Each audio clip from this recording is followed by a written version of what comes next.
Gálatas 4, 1, 7. Eu vou lendo aqui na minha anotação que está um pouquinho mais prático. Então, Paulo, ele escreve aos Gálatas, ele fala assim: digo, pois, que todo o tempo que o herdeiro é menino, em nada difere do servo, ainda que seja senhor de tudo. Então, ele está falando sobre herança aqui. Ele está falando que enquanto o herdeiro, ele é menino, ele não se difere em nada do servo, ou seja, do escravo. Aí ele continua dizendo: mas está debaixo de tutores e curadores até o tempo determinado pelo Pai. Assim também nós, quando éramos meninos, estávamos reduzidos à servidão debaixo dos primeiros rudimentos do mundo. Mas vindo à plenitude dos tempos, Deus enviou seu Filho nascido de mulher, nascido sob a lei, para remir os que estavam debaixo da lei, a fim de recebermos a adoção de filhos. Isso é poderoso. E porque sois filhos, Deus enviou aos vossos corações o Espírito de seu Filho que clama: Abba, Pai. Então presta atenção nesse verso 7 que fala assim: assim que já não és mais servo, mas filho, e se és filho também, és também herdeiro de Deus por Cristo. Então nós vamos ministrar em cima desse texto base, mas eu queria dar uma introdução antes, né? Porque quando você lê a Bíblia, você entende que a Bíblia contém mais de 7.000 promessas de Deus para o homem. Mas nós sabemos que, infelizmente, a grande maioria não consegue experimentar nem 10% dessas promessas. Quando você lê a Bíblia num todo, você vai ver que existem, milhares e milhares de promessas de Deus para nós. Mas a grande pergunta é: por que eu não vivo essas promessas então? Então por que a minha vida não é a realidade do que a Bíblia diz? É importante você entender que essas promessas são herança alcançada por Jesus na cruz e que servem tanto para o agora quanto para o vir. E como cristão é de extrema importância que você saiba que é promessas condicionais, e incondicionais, ou seja, algumas eu não preciso fazer nada para receber, apenas através da minha fé eu já tenho acesso a essas promessas. Mas outras não, elas dependem de algumas posturas e condutas da minha parte para que eu tenha acesso a essas promessas ou a essas heranças. Por exemplo, eu vou fazer uma pergunta aqui para você: quantos entendem que Deus é o Senhor do ouro e da prata, é dono de tudo? Amém? Quantos creem que o Senhor é capaz de fazer você milionário da noite para o dia aqui? Quantos têm essa fé? Só alguns levantaram a mão? Quantos creem? Amém.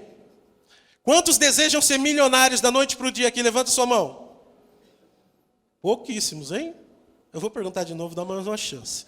Quantos desejam ser milionários da noite para o dia aqui? Levanta sua mão. Amém. Se você tem essa fé, se você quer que Deus pode fazer isso. Agora, quantos aqui são milionários? Financeiramente, quantos têm 1 milhão na conta aí agora? Eu estou falando sério, gente. Se você tem 1 milhão na conta, você me empresta aí. Nós temos no reino celestial, mas por que a realidade não é essa? Por que eu vou sair daqui agora e não vou no banco e não tenho 1 milhão de reais? Se eu tenho fé suficiente para crer que Deus, Ele é um Deus que pode me tornar um milionário. Por quê? Por que eu não sou milionário, então, se a minha fé diz que eu posso ser? Já se perguntou isso? É exatamente por isso, porque a fé somente por si só, ela não pode fazer com que eu viva aquilo que Deus tem por promessa para mim. Ou seja, eu não vou ter acesso às heranças que Cristo já alcançou para mim na cruz, somente através da minha fé. Essas são as promessas condicionais que Deus tem. Cristo já alcançou para mim através da obra da cruz. Mas para mim vivê-las, eu preciso de algumas coisas a mais, além da fé. Veja bem, eu não estou falando que a fé não é importante, porque a palavra do Senhor diz que o justo viverá pela fé. A palavra do Senhor diz que sem fé é impossível agradar a Deus. Não, eu estou dizendo que além da fé, para você viver algumas outras coisas, você precisa ter algo mais. E eu vou provar para você isso na Bíblia. E a pergunta que você deve se fazer é: através somente da minha fé posso alcançar todas as promessas de Deus? A resposta é definitivamente não. Através apenas da fé você não vai viver. Agora nós vamos começar a ler na Bíblia, para eu mostrar para você como isso que eu falei é verdade. Vamos ver o que o autor de Hebreus fala no capítulo 6, no verso 15. Hebreus 6, no verso 15.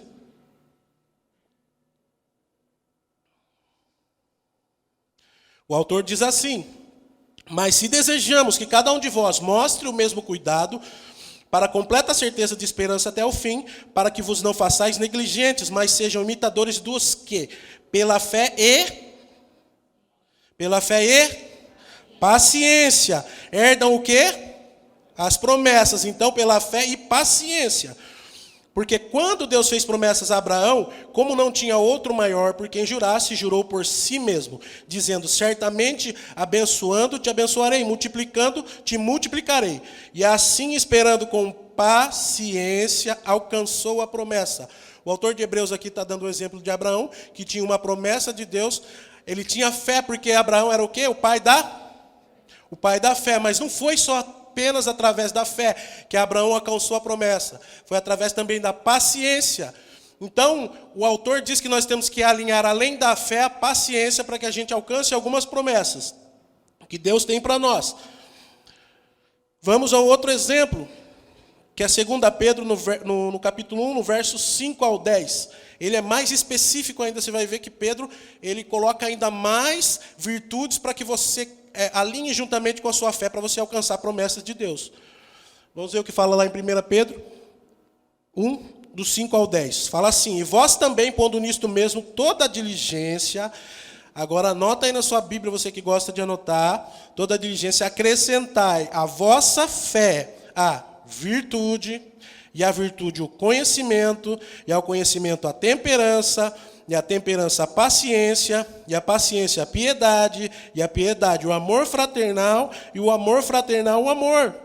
Veja o que o Pedro fala para você acrescentar a sua fé. Então, por isso que muitas vezes, se você olha a realidade da sua vida, você tem fé suficiente para ver coisas transformarem, mas você não acrescenta essas virtudes à sua fé. E Pedro termina falando assim, porque se em vós e abundarem estas coisas, não vos deixarão ociosos, nem estéreis no conhecimento do nosso Senhor Jesus Cristo. Então, esses textos bíblicos, eles são bem claros e eles nos dão base para afirmar convictamente que a fé apenas não é garantia de alcançarmos as promessas do Senhor. Talvez hoje você olhe para a sua vida, como eu disse, você tem uma fé poderosa para crer que circunstâncias precisam mudar, que situações precisam mudar, e você tem clamado a Deus, mas você não vê a mudança. Às vezes, essa situação que não está mudando é justamente porque você precisa alinhar a sua fé a algo mais.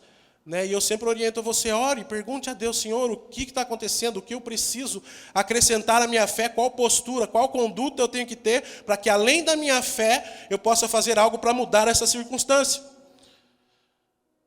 Então, como você viu em Hebreus e 2 Pedro, os autores eles acrescentam algumas coisas para nós alinharmos a nossa fé, para termos acesso às promessas, ou seja, a herança que Cristo já alcançou por nós na cruz. Mas dentre essas virtudes, eu quero colocar uma que eu acho que é essencial e é a qual nós vamos falar durante esses dias, que é a maturidade, irmãos. A maturidade, se você alcançar um nível de maturidade, você vai chegar a um nível ao qual você vai ter acesso a tudo isso. Porque, naturalmente, quando se é maduro na fé, essas virtudes que foram citadas por Pedro e pelo autor de Hebreus, elas automaticamente vão brotar em nós. Então eu quero colocar como ponto crucial para alcançar e ter acesso para ter acesso à herança que Jesus já alcançou para nós, a maturidade. Nós precisamos crescer em maturidade para ter acesso àquilo que Cristo tem para nós. Por que eu estou falando isso? Porque ainda nos tempos de hoje, irmãos, na igreja de hoje, os crentes ainda têm a maturidade ciumenta do irmão do filho pródigo. Qual que era a mentalidade do irmão mais velho do filho pródigo? A maturidade ciumenta, a maturidade de olhar o irmão usufruindo de uma coisa que o pai deu e com ciúmes, porque ele não usufrui. Mas quando você pega o texto, a parábola, você vai ver que ele questiona o pai, porque o pai está dando um banquete para o irmão, e para ele que o serviu durante todo o tempo, não dá nem um novilho, nem um bezerro para matar. E o pai é bem claro para ele, fala assim, mas você tem tudo que eu tenho. Tudo que é meu é seu. Mas tem irmão que está com essa mentalidade ainda do irmão mais velho do filho pródigo, olhando para o irmão com ciúmes, essa imaturidade, esses ciúmes, sabe? E ele pode ter acesso àquilo, mas ele não compreendeu. Mas nós também temos outros que não largam os pecados de estimação, sabe? Crente velho, quando eu falo velho não é idade, é crente velho na fé, que ele mantém o pecado de estimação dele. E ele quer ter acesso a algumas coisas que Deus tem, sendo imaturo naquilo que Deus precisa que ele avance e cresça. E é incoerente isso. Você querer ter acesso a algo para qual você não tem maturidade suficiente para lidar. Então não larga o pecado, mas na hora do bônus ele quer estar lá envolvido, estar junto, quer ganhar, quer, né? Mas ele está lá no pecado, de estimação dele. Nós também vemos líderes hoje, né, que vira e mexe eles cambaleiam no ministério. Eles não têm convicção do chamado, ou até têm convicção do chamado, mas a pressão constante que o ministério às vezes exerce para nós, não só no ministério, mas a vida comum, ela já exerce uma pressão constante. E ele chega a começar a duvidar do que Deus o chamou para fazer. Então ele tem níveis de altos e baixos no ministério, mas no emocional. Porque naturalmente o ministério ele tem altos e baixos, mas a nossa emoção, nosso nível de maturidade, ele não pode acompanhar os altos e baixos do ministério. A nossa emoção ela tem que permanecer ou assim ou em crescente, né? Amadurecendo. Então essa mensagem, ela vai mostrar chaves para você que às vezes tem sofrido nessas áreas para você romper, para você compreender que muito do que você tem vivido ou está vivendo já não depende mais do Senhor, mas sim depende de uma postura e de uma resposta sua, de uma posição sua. A maturidade é a chave espiritual que abrirá portas que estavam trancadas na vida dessas pessoas. Portas vão ser abertas hoje, quando você tiver a revelação da importância de dar uma resposta madura mediante as circunstâncias adversas. Mas é importante vamos começar do zero, foi uma pequena introdução, mas vamos começar do zero, falando um pouquinho do novo nascimento, porque você entendeu que Cristo, através da obra na cruz, nos deu posição legal de ter acesso a uma herança, ou direito a uma herança. Agora, você precisa saber como isso aconteceu. O processo do novo nascimento. Qual que é o processo do novo nascimento? Então, você se converteu, no dia da sua conversão, você aceitou Jesus como Senhor e Salvador. Como diz em Efésios 2,8, você aceitou, você creu com seu coração, confessou com a sua boca, e ali você alcança a salvação através de Jesus Cristo, crendo nele. E ali há um novo nascimento, isso é instantâneo. Como que é o novo nascimento? Você morreu ali, a velha criatura, e aí você nasceu de novo, e você é um bebê espiritual. E hoje você faz parte da família de Cristo, porque você nasceu de novo, então Cristo é o nosso irmão mais velho. Cristo tem uma herança que ele conquistou por nós. Se você é irmão, você também tem direito a essa herança. Veja que maravilhoso. Então isso é fantástico. Nos tornamos filhos nascidos de novo e agora fazemos parte da família de Jesus, tendo assim parte na herança dele. Isso não tem preço. Sem fazer nada, somente aceitando Jesus, você já é nascido de novo e instantâneo, e você tem direito a uma herança. Olha o que fala lá em Romanos 8,15. Os meninos do slide são rápidos, né? Quando eu vou beber água já está pronto. Glória a Deus. Fala assim em Romanos 8,15 até o verso 17. Porque não recebeste o espírito de escravidão, para outra vez estardes em temor, mas recebeste o espírito de adoção de filhos, pelo qual clamamos, Abba, Pai. O próprio Espírito testifica com o nosso espírito que somos filhos de Deus. Agora presta atenção no verso 17. E se nós somos filhos, somos logo herdeiros também, verdadeiramente herdeiros de Deus e cordeiros de Cristo. Olha o poder que tem nesse texto de Romanos. E ele continua, se é certo que com ele padecemos, para que também com ele sejamos glorificados. Mas eu quero me atentar ao verso 17 de novo, que ele fala, e se somos filhos, somos logo herdeiros também, verdadeiramente herdeiros de Deus e cordeiros de Cristo. Foi isso que Cristo alcançou para nós na cruz, sem nós fazermos nada. Nós, legalmente, temos direito a uma herança.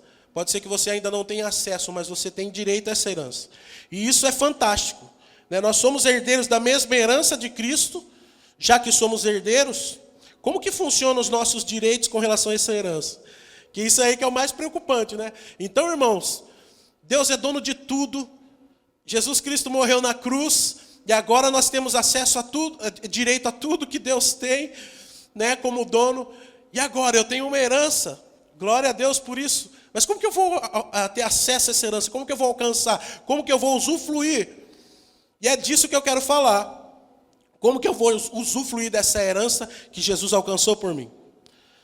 E veja que é algo muito sério, né? E agora eu queria voltar, se você quiser deixar aí o texto de Gálatas, que agora nós vamos seguir essa sequência no texto de Gálatas.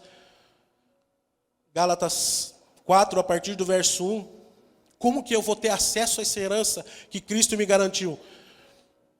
Olha o que Paulo fala já no verso 1. Todo o tempo que o herdeiro é menino, em nada se difere do servo, ainda que seja senhor de tudo. Paulo é muito claro. Eu tenho direito legal à herança, graças a Cristo. Mas só vou usufruir dela quando tiver maturidade para isso. A imaturidade nos impede de ter acesso à herança. Ou seja, deve ser muito frustrante para nós, na nossa vida. Nós vemos, como eu já disse no início da ministração, as promessas que Deus tem para nós. E eu olho para a realidade da minha vida e não é isso que eu vivo. Ver tantas promessas de Deus para mim, e como eu disse, às vezes eu tenho até fé suficiente, eu creio que Deus pode mudar essa circunstância, mas aquilo ainda assim, com a minha fé, aquilo não muda. E é justamente porque Paulo fala isso, porque é necessário a maturidade. Enquanto eu não amadurecer para ter acesso àquilo, eu nada vou me diferenciar de um servo. Eu preciso que alguém cuide dessa herança para mim até que eu amadureça espiritualmente para ter acesso a ela. No processo da vida cristã, não fomos gerados espiritualmente para permanecermos crianças emocionalmente. Ou seja, quando eu falei do processo do novo nascimento, que você aceita Jesus e você é um bebê espiritual, você não foi gerado espiritualmente para permanecer um bebê espiritual. A vida, tanto cristã, a vida natural, ela gera processos para que a gente amadureça e cresça espiritualmente. Então, se você permanecer um bebê espiritual na sua vida, né, não vai haver acesso à herança que Deus tem para você, que Jesus tem para você. E entenda que o processo ele continua todos os dias. E é necessário que nós passemos por circunstâncias, dia após dia das nossas vidas, para que nós ganhemos maturidade. Então toda a frustração, toda coisa contrária, tudo, acontece para que nós cresçamos em maturidade. É o processo natural das coisas. E nós precisamos entender disso. É interessante que Paulo, depois de usar a alegoria da criança, né, que necessita de cuidados até amadurecer, ele fala assim no verso 3, ele fala assim, nós também. Ou seja, explicando melhor, por que ele fala que assim nós também? Está no verso 3 ali, assim nós também, quando éramos meninos, ou seja, ele faz a mesma alegoria, dizendo que nós também precisamos amadurecer. Nós éramos criança nesse processo e precisamos passar por esse processo de amadurecimento. Eu já tinha dado o exemplo do filho pródigo, mas eu vou dar de novo, né? O exemplo do filho pródigo é muito claro. Um exemplo claro disso é o filho pródigo que não tinha condições nenhuma de administrar a herança e em pouco tempo ele desperdiçou tudo com futilidades. O filho pródigo é um exemplo clássico de alguém que não tem as mínimas condições emocionais ou maturidade para administrar algo e pegou algo antes do tempo. Se você vê, ele pega a herança do pai, a parte que cabia a ele, e em pouco tempo ele destrói tudo aquilo, e quando ele se vê, ele já está no fundo do poço. Entendeu? Isso demonstra o quanto ele não tinha maturidade para administrar aquilo. E um detalhe de uma pessoa que ela é imatura, né, como o filho pródigo, ele em nenhum momento ele valorizou aquilo que o pai colocou nas mãos dele. Por quê? Porque ele não pagou preço nenhum para ter aquilo. Então, como ele não pagou preço nenhum, para ele era simples gastar com futilidades, que foi o que ele fez. Agora, você consegue imaginar o pai vendo tudo aquilo, né? Nós não sabemos, a Bíblia não detalha, mas quanto tempo aquele pai demorou para conquistar tudo aquilo que ele tinha? Para depois lançar na mão de um filho imaturo e ver tudo aquilo correndo por água abaixo, né? Desperdiçando, sem nenhuma preocupação do quanto tempo durou para o pai alcançar aquela herança, alcançar aquela vida, né? E depois dar aquela herança para ele. Ou seja, o imaturo ele é inconsequente, ele não se preocupa com isso. Agora nós estamos falando do filho pródigo, né? Ele não tinha noção do valor da herança que o pai deu para ele. Agora eu pergunto para você, Jesus morreu na cruz, qual é o preço disso? Qual é o preço da herança que Jesus nos garantiu hoje? É um preço de sangue. E se é um preço de sangue, como que você acha que Deus vai pegar algo ao qual Ele deu o próprio Filho para morrer por nós e garantir essa herança para nós? Você acha que Deus vai dar na mão de alguém imaturo que não tem condições nenhuma para administrar, para fazer como o filho pródigo fez? Então, por isso que é necessário crescermos e amadurecermos. Porque a herança de Cristo, ela é milhões de vezes mais importante do que a herança que o pai deixou para o filho pródigo. Mas então, como que nós temos acesso a essa herança? A resposta ela vai continuar lá no texto de Gálatas, que é o que nós vamos meditar. O texto de Gálatas, no verso 2, ele fala assim que ele está debaixo de tutores, ou seja, o herdeiro novo, ele está debaixo de tutores e curadores, até o tempo determinado pelo pai. Entenda que esse tempo determinado pelo pai, ele é justamente esse tempo ao qual vai levar para que a criança ou o herdeiro menor, ele adquira maturidade emocional. Esse tempo não é o tempo da sua idade quando você fizer 18 anos. Você que é jovem, que é pré-adolescente, fica tranquilo. Você pode ter acesso à promessa, mesmo antes dos 18. Mas você precisa amadurecer espiritualmente. Mas eu vou explicar. Na época a lei romana, ela determinava um tutor legal a um herdeiro menor de idade quando o pai morria. E esse tutor ele era incumbido de administrar a herança até que o herdeiro menor ele crescesse tanto na idade, atingisse maioridade, para que ele administrasse aquela herança. Ou seja, a herança ficava nas mãos de um tutor legal. Podia ser um servo, um escravo. Era o pai que faleceu, deixava lá, no testamento, o pai que determinava quem cuidaria dessa herança. E não se difere muito de hoje, esses tempos eu estava vendo, depois da morte do Gugu Liberato, as duas filhas, então a herança foi lá meio que dividida, e duas filhas menores de idade, elas tinham direito a essa herança. Veja só, direito é uma coisa, acesso é outra. Então elas tinham direito legal, mas só que o acesso à herança delas ficou na mão da tia. E a tia que administrava até que elas alcancem maioridade. E chegou um determinado tempo, essas meninas quiseram entrar na justiça contra a própria tia para ter acesso à herança que é delas, para elas comprarem um carro milionário. Nossa, elas estavam precisando urgentemente de um carro milionário, então elas entraram na justiça contra a tia para ter acesso à herança que já era delas antes do tempo determinado. Então dá para se notar, eu não vou expor a minha opinião aqui, porque não podemos, mas dá para se notar um pouquinho por que é necessário que haja maturidade para alguém ter acesso à herança. O pobre do Gugu trabalhou anos e anos aí na TV para construir o que construiu, o império, e hoje está tendo briga porque precisa comprar um carro milionário. Enfim, temos um outro exemplo do Agnaldo Timóteo, Também, ele faleceu e não deixou herdeiros legais. Na verdade, ele tinha uma filha, e a filha, se eu não me engano, não foi registrada. Enfim, está uma briga pela herança do homem. Mas, legalmente, o advogado está administrando a herança, até que essa filha se torne maior e tenha maioridade e possa administrar. Então, entenda, você vai ter acesso a essa herança quando você for maduro, mentalmente, emocionalmente, para ter acesso a ela. E eu queria colocar aqui 3 pontos falando sobre maturidade. E agora eu quero que você, se você não estava prestando muita atenção, preste muita atenção agora, porque vai ser muito importante para você que amadurecer nas áreas específicas que às vezes você tem pedido a Deus, E eu creio que Deus vai abrir portas para você quando você entender a importância de crescer em maturidade. E o primeiro ponto da maturidade que eu quero falar é a maturidade para gerir, ou maturidade de gestão. A maturidade é um fator crucial para uma boa gestão da herança. Por isso o herdeiro menor era ensinado e treinado para amadurecer emocionalmente, e assim poder administrar a herança. E assim é conosco. Às vezes nós pedimos algo para o Senhor e parece que Ele entendeu totalmente errado. Quantos aqui já não viveram isso? Você pede algo para Deus e parece que o negócio descamba e Ele vira de ponta cabeça e você fala... É como se você pedisse para Deus, Senhor, eu quero pipoca salgada, e parece que Ele entendeu paçoca estragada. Quantos já não viveram isso, irmãos? Você pede para o Senhor que você tem um negócio e você quer prosperar e você quer crescer.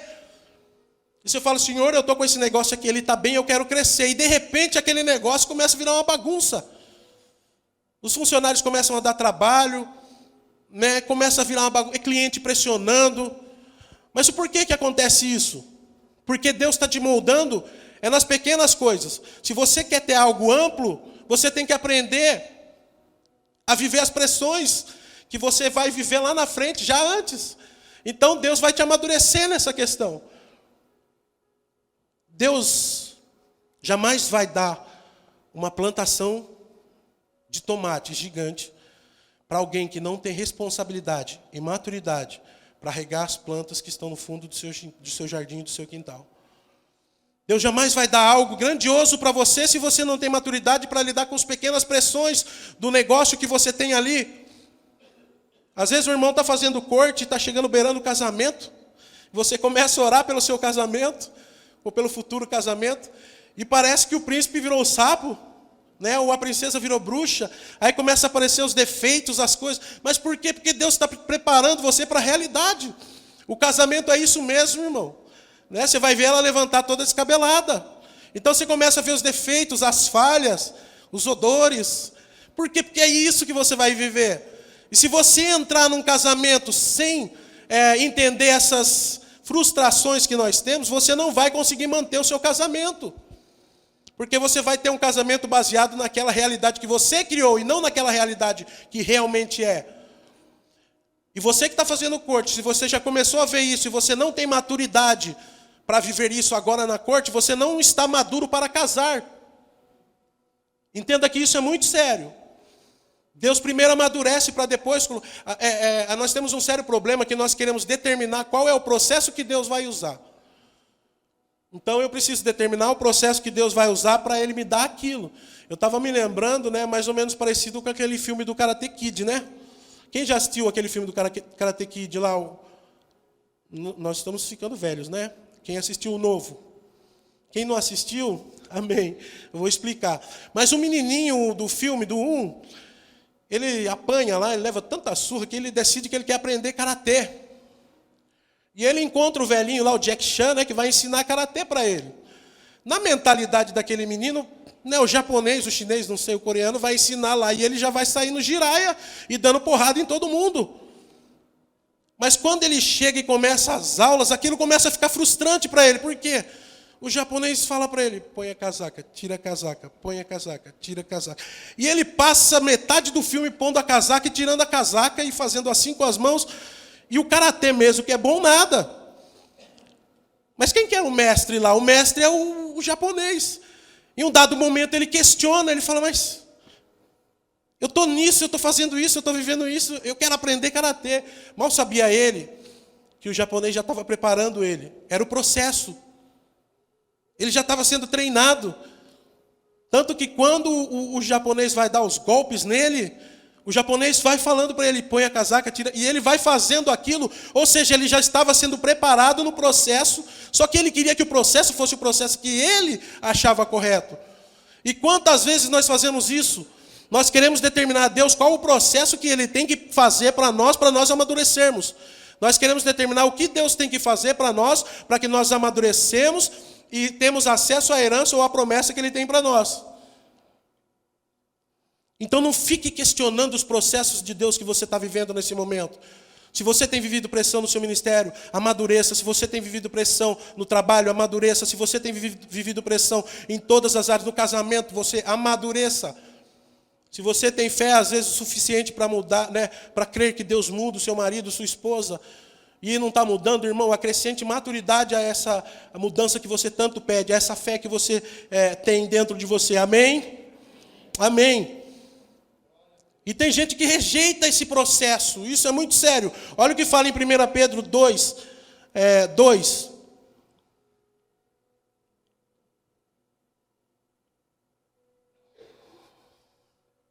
Pedro ele fala assim, desejai afetuosamente, como meninos novatos, como meninos novamente nascidos, o leite racional, não falsificado, para que por ele vá descrescendo. Pedro fala assim, desejai-vos afetuosamente. A maturidade e o crescimento é necessário que nós desejemos ele. Quando nós rejeitamos o processo, irmão, pode ficar tranquilo, Deus vai parar, mas não vai ter acesso, não vai ter crescimento, não vai ter maturidade. Você tem todo o direito de falar, Senhor, pode parar que esse daqui eu não quero. Mas você também não tem o direito de pedir que você tenha acesso àquilo que você não é maduro para ter. Então, se você quer ter acesso, pague o preço de crescer e ser maduro. Um outro ponto do crescimento ou da maturidade é que exige tempo. Como eu dei o exemplo do menino do Karate Kid, né? Ele achou que ele já ia sair em 2 dias de aula e sair dando golpe. Mas exige tempo. A maturidade, o crescimento exige tempo. Deus, muitas vezes, Ele nos permite passar por pressões antes de dar algo de valor nas nossas mãos. Se nós suportamos e entendemos que é apenas uma fase, logo estamos aptos a receber aquilo que nós tanto queremos. Eu até estava meditando como fazer uma explicação prática aqui dos níveis de crente maduro. Por exemplo, tem criança de colo, né? O crente criança de colo. Como que é o crente criança de colo? No nível de maturidade. O que uma criança de colo faz quando ela está com fome? Quando ela está suja? Quando está com dor? E se a mãe estiver fazendo alguma coisa e falar para ela assim, espera aí, o que ela faz? É o crente criança. Ele nasceu de novo e ele quer as coisas de Deus, o crente bebê, perdão. O que ele faz? Chora.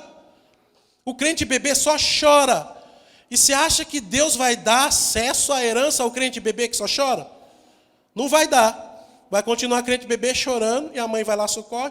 Geralmente o líder ou alguém que mais próximo, ou o marido, ou a esposa. Às vezes você tem um crente criança em casa, um crente bebê em casa. Mas aí passa-se o tempo, o bebê ele cresce. Ele atinge ali a sua maturidade. Eu ia falar maturidade, não atinge a maturidade. Ele atinge ali os seus 5 anos, aprende a andar, aprende a falar, já consegue comer sozinho. Que evolução monstruosa. Então, mas ele é uma bomba atômica andando pela cidade, pela rua, pela casa. Por quê? Ele até aprendeu a se limpar, a comer sozinho, tem algumas certas independências. Mas só que vira e mexe, ele está subindo na árvore, ele está pegando alguma coisa, se deixar ele bebe gasolina, entendeu? É o crente que ainda ele precisa de alguém para tomar conta. E geralmente o que nós fazemos, o que a mãe faz? Não faz isso. E o que eles fazem? Ele vai e faz, ao contrário do que a mãe falou. E o que acontece geralmente? Ele cai, ele quebra a cara. E aí o que ele faz depois? Chora. E vem para quem? Para o pai, para a mãe. Esse é o crente criança. Ele saiu até da fase de bebê, aprendeu a andar, está piorando. Era para melhorar, mas está piorando. Depois do crente criança, ele aprendeu, ele quebrou a cara, aí vem o pré-adolescente. Então ele está saindo dessa fase e está entrando na pré-adolescência. Quem que é esse? Ele não sabe ainda, ele está meio cá assim, e ele está meio aqui. Por quê? Porque ele está aqui, é o adolescente, né? Então ele está olhando o irmão mais velho, que já é adolescente, ele quer ter alguns direitos do irmão mais velho adolescente. Só que na verdade ele gosta de brincar, então ele quer ficar aqui. Então ele quer ter acesso às brincadeiras aqui, mas quer ter acesso ao bônus de lá. Ele não entende que o lugar dele é aqui. Então ele está nessa transição. E geralmente o que você faz para ele? Você fala não para ele, o que ele faz? Faz birra. Quando não, chora. Então, crente pré-adolescente, espiritualmente, mentalmente, não pode ter acesso à herança também. Vai melhorar. Depois vem quem? Os adolescentes. O crente adolescente. Agora estamos no nível da maturidade, né? Só que não. Quem é o crente adolescente? O crente adolescente é ninguém me ama, ninguém me quer. Ele vive altos e baixos, então a vida dele, em um momento ele está super alegre, super feliz. Nossa, agora é isso, ele já descobriu o que ele quer da vida. Mas só que de repente, não, o mundo caiu, ninguém me ama, ninguém me entende. E é tão difícil se relacionar, e é tão difícil, os hormônios estão à flor da pele, está complicado. Esse é o crente. Aí ele vai na célula, você nunca sabe, né, como o crente adolescente, ele vai chegar na célula. Tem vezes que ele está... Glória a Deus, meu Deus. E tem vezes que ele chega, ó vida, como diz o pastor, ó vida, ó céus. Né? É o crente adolescente. E o que você tem que fazer com ele? Está lá do lado, amar, mas tem acesso à herança? Não. Adolescente, imaturo ainda. Irmãos, nada contra adolescente, tá? Eu estou explicando, porque às vezes você é adolescente e você não... eu estou falando de nível de maturidade, né? E não do nível da sua... Às vezes você é adolescente, aí está sentado ouvindo, querendo me matar aqui, mas você já é maduro o suficiente para compreender. Os hormônios continuam da mesma maneira, mas você aprendeu a lidar, né, com essas fases da vida. Então não fique brava comigo. Mas eu já fui adolescente, e adolescente às vezes é chato. Amém? Oh, Deus. Salva eu depois do culto. Depois do adolescente vem quem? Vem o jovem. Aí sim, agora chegamos no nível de maturidade, não? Só que não. Porque o jovem ele já passou por todo esse processo. E ele também já não quer andar com adolescente, porque adolescente é chato. Né? Mas ele está naquela fase da faculdade da vida. Agora eu sei a faculdade da vida, eu já passei por todos os processos. Então, as pessoas podem até falar na minha vida, ele até ouve os mais velhos, né? Mas ele ouve só os mais velhos. Porque os mais novos não têm nada para acrescentar para ele, na mentalidade dele. Então ele até ouve os mais velhos, mas não tem tanta relevância. Ele ouve mais mesmo por educação. Porque, na verdade, ele já passou pela faculdade da vida. Ele está passando, então ele já sabe tudo. Esse é o crente jovem. Né? Ele ouve só por educação. Crente jovem não tem acesso à herança. Mas aí nós chegamos na fase, enfim, da maturidade. Né? Eu ia falar do ancião, mas não dá. A fase da maturidade que nós precisamos é o crente adulto. Quando eu falo adulto, mentalmente, maduro. Esse crente ele passou por todas essas etapas. Ele passou do novo nascimento, ele foi bebê, ele foi criança, pré-adolescente, adolescente, jovem. Ele quebrou a cara, ele passou por todo esse processo. E ele entende que, às vezes, uma criança que está iniciando no processo pode ser mais madura que ele em algumas áreas e ele pode aprender com essa criança. Então, ele não faz acepção de pessoas, ele entende que maturidade é importante, ele passou pelas pressões e ele tem direito, ele tem acesso à herança. Então, irmão, você tem que ser maduro na fé para ter acesso à herança. E isso exige tempo. Não vai ser da noite para o dia. Quantos conseguiram compreender? Digam amém. Amém. Fala para o seu irmão aí. Você precisa crescer e amadurecer para ter acesso à herança. Amém. Mas uma outra coisa que a gente precisa entender, um terceiro ponto, é que não depende só de tempo. Veja só, a maturidade, a gente precisa de ter maturidade para gerir, mas nós precisamos também de tempo, mas só que somente o tempo não é suficiente. O tempo por si só não amadurece ninguém, irmãos. Porque, fala para mim se você não vê, às vezes, irmãozinho, irmão não, né? Pessoas com 50 anos de idade tendo atitude de 20 anos. Não tem? Mas 50 anos fazendo coisas que pessoas de 20 fariam, né? Algumas besteiras assim. Então isso é prova que tempo não amadurece. Veja o que o autor de Hebreus fala no capítulo 5, verso 12.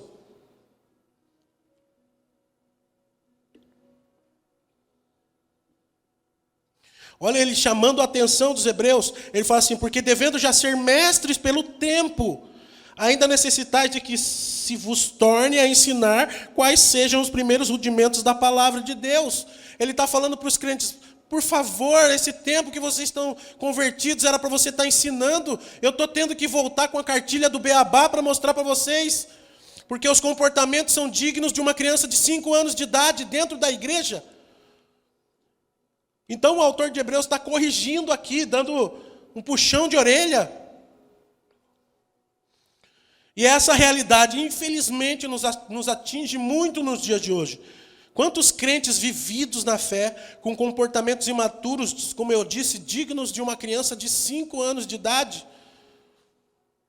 E o interessante é que uma pessoa que ela está estagnada a esse nível de maturidade, ela não anseia pelo crescimento e pela maturidade. Ela permanece. Talvez porque ela não foi confrontada ainda a esse nível, né? Talvez porque ela não recebeu uma palavra ainda, mas ela se rejeita a crescer e amadurecer. E sempre quem sofre na vida do imaturo, né, é quem está ao redor, né? O imaturo ele tem 2 lados da moeda, né? Ou ele é muito infeliz, né? Ou a pessoa que está do lado dele é muito infeliz. Ou ele é muito infeliz porque ninguém faz todas as vontades dele, ou ele é muito feliz porque todos que estão ao redor dele fazem a vontade dele. ele não toma a cruz. Comportamento imaturo é você nunca deve culpar os outros pela sua mediocridade. A maturidade deve ser algo que deve queimar no nosso coração para que a gente compreenda que só assim nós temos acesso a essa herança que Jesus nos garantiu. E nós devemos nos submeter ao processo de crescimento e amadurecimento. E temos que reconhecer que há áreas da nossa vida que nós necessitamos e precisamos. Porque senão nós vamos ser eternos crianças de colo, eternos bebês espirituais, eternos adolescentes, pré-adolescentes. E não é isso que Deus quer de nós. Deus nos gerou para que haja crescimento, para que haja maturidade e para que a gente tenha acesso à herança que Cristo nos garantiu. Eu estava preparando a ministração e eu me lembrava de quando eu me converti, né? Quando eu tive, na verdade, o meu primeiro contato de gabinete com o pastor Ricardo, né? Foi muito, não sei se eu posso chamar de engraçado. Mas eu me converti cerca de 9 anos atrás e quando eu me converti, eu e minha esposa, nós estávamos separados. É uma separação meio doida, porque a gente estava separado, mas a gente ia junto para a igreja, né? Então, ela sentava numa cadeira assim, como o Léo e a Vanessa, e eu, porque eu era muito orgulhoso, sentava duas do lado. Eu não queria ela próximo de mim, veja só. E ela foi embora de casa nesse período e nós íamos juntos para o prédio da igreja cultuar o Senhor. Nos convertemos e íamos juntos. E eu tive, na verdade, eu fui um cara imaturo no meu casamento. Então ela teve as razões dela e teve que ir mesmo. Enfim, mas para resumir, eu tive o meu primeiro contato com o pastor Ricardo nesse período. E quando foi marcado o dia da conversa com ele, né, eu falei, eu vou contar tudo para ele, que a minha esposa foi embora. Ele vai buscar ela, ele vai dar um jeito, falar, volta para casa. Mas eu contei toda a minha versão para o pastor Ricardo, né? Então eu fiz o olhar do gato de botas, me preparei todo psicologicamente, sentei na cadeira e comecei a contar, né? Para o pastor Ricardo, ela foi embora. Amém. O pastor Ricardo, ele ouviu a minha história e depois ele perguntou, mas por que ela foi? E daí eu tive que contar, né, quem realmente eu era, porque eu contei o lado dela, daí eu contei o meu. Naquele dia o pastor Ricardo foi muito duro comigo. Muito duro mesmo. Mas quando eu digo duro, irmão, fique em paz, não é um duro de, sabe, me escrachar, não. É um duro com as realidades que eu nunca tinha ouvido na minha vida. Que nunca o meu pai ou minha mãe, eles tiveram, não é a coragem de falar para mim, não, eu não culpo meu pai e minha mãe, eu culpo eu mesmo, pela minha imaturidade.